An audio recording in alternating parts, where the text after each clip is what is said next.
Ingat, maka iblis itu sumber masalah, malapetaka dan semua keributan. Selalu ingat itu, selalu berlawanan. Saya percaya sejahat-jahatnya seorang manusia, Roh Kudus tetap bisa bersuara di hati orang itu, iya atau tidak? Sejahat-jahatnya manusia, maka itu suara siapa yang kita mau dengarkan? Tiap hari itu memang perang dalam diri kita. Yohanes 14. Saya akan baca mulai 18. Aku tidak akan.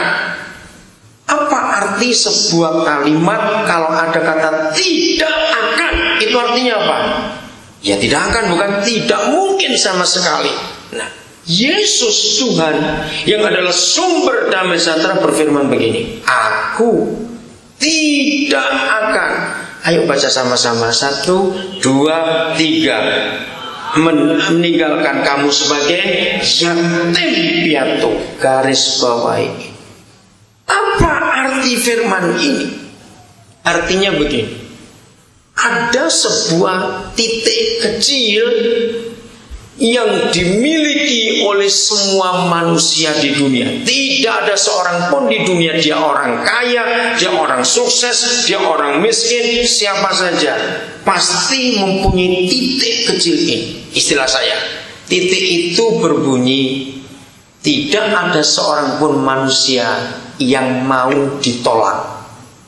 Betul tidak? Enggak ada yang mau ditolak. Ditolak itu rasa sakit, terhina, rasa tidak berharga dalam hidupnya.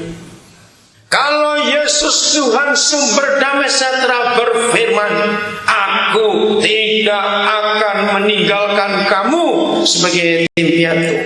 Itu artinya kalau dunia boleh menolak kita, Yesus tetap menerima kita.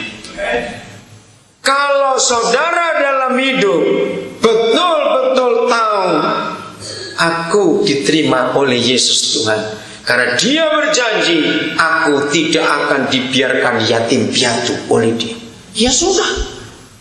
Rasa takut itu muncul karena ditolak, rasa gak berharga, rasa gak disayangi. Catat ayat ini, aku datang kembali kepadamu.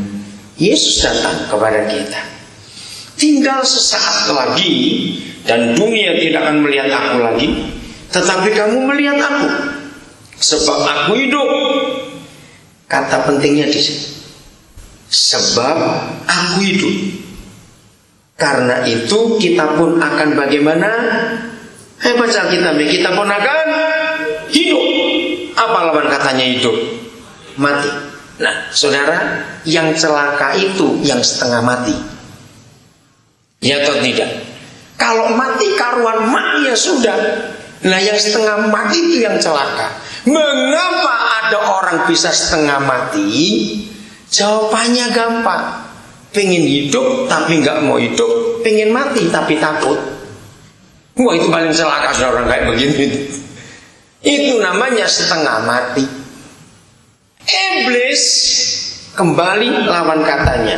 Kalau Yesus berkata sebab aku hidup, maka kamu pun akan hidup. Kalau setan tidak, aku yang punya kematian, maka kamu pun akan mati kalau kamu ikut aku. Jadi masalahnya sederhana, suara siapa yang kita mau dengarkan? Saudara, mendengar kata halusinasi itu paling tidak enak. Ada suara-suara yang terus mendengung di kuping ini, sampai orang itu pukul kepalanya. Sudahlah, capek betul. Hari ini ambillah keputusan. Sumber damai sejahtera itu segera menghancurkan iblis di mana kita? Di bawah kaki kita, jangan lupa. Saya lanjut ayat 20. Pada waktu itulah kamu akan tahu. Roh Kudus tolong kami dalam nama Yesus. Saudara, saya ingin saudara betul-betul menyadari ini. Kita akan celaka dalam hidup kalau kita tidak pernah tahu apa yang Papa sudah buat atas kita. Tapi ayat 20 Yohanes 14 mengatakan, pada waktu itulah kamu akan tahu. Ada dua pertanyaan. Yang pertama, kapan? Pada waktu itu kapan? Lalu kedua, tahu tentang apa? Ini penting sekali. Kalimat pertama ayat 20, pada waktu itulah. Pada waktu kapan? Pada waktu Yesus menyatakan, sebab aku hidup, maka kamu pun akan hidup. Amin. Pada waktu itulah kamu akan tahu.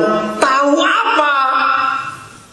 Walaupun banyak orang Kristen membaca ayat 20 Yohanes 14, ternyata dibaca berulang-ulang pun tetap tidak pernah tahu yang harus diketahui dalam hidupnya. Tahu apa? Mari kita baca pelan-pelan kalimat berikut. Tahu bahwa aku di dalam Bapakku dan kamu di dalam aku dan aku di dalam kamu. Pelan-pelan. Coba renungkan siapa di dalam siapa dan bagaimana. Ayo pikir baik-baik. Siapa pernah lihat boneka Rusia? Tahu boneka Rusia? Yang besar, begitu dibuka ada kecil-kecil banyak lagi di dalam itu. Pernah nggak lihat boneka Rusia itu? Oke. Saudara, inilah sebuah janji yang luar biasa.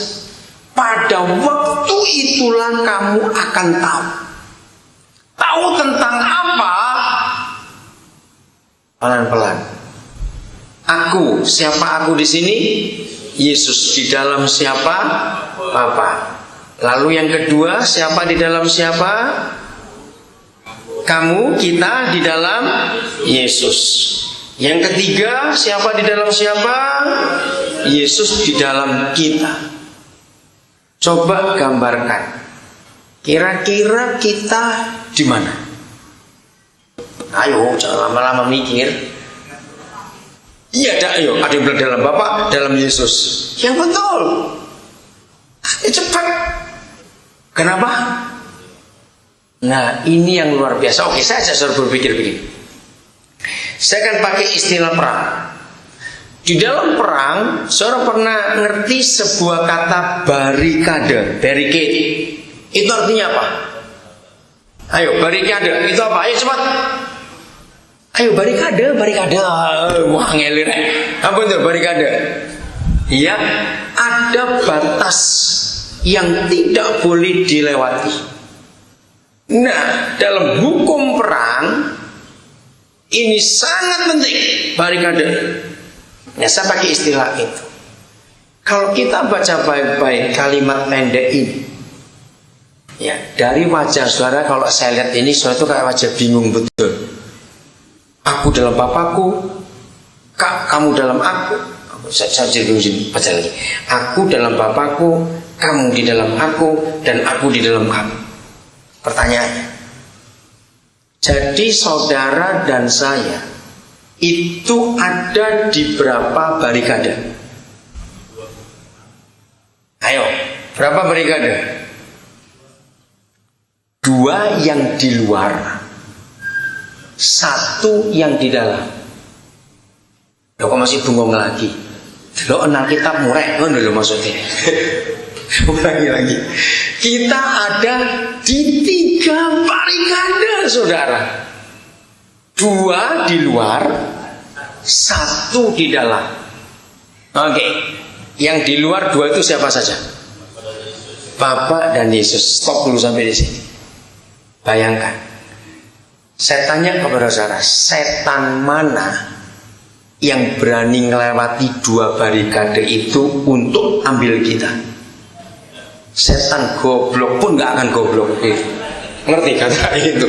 Setan dablek pun gak akan berani melewati 2 barikade itu. Lu ya atau tidak? Cepat jawab. Nah, misalnya, ini pakai kata misalnya, setan ada setan yang goblok terus dablek pisang, nekat lagi, berani ngerebut kita setelah melewati 2 barikade itu. Misalnya setan bisa ngemplok kita, misalnya dia bisa makan kita. Ada 1 yang masih ketinggalan di dalam. Siapa itu tadi? Loh, cepat jawaban siapa itu? Bisa bayangkan apa dia nggak kelolotan ngelek kita yang ada Yesus, maaf saya pakai kata ini,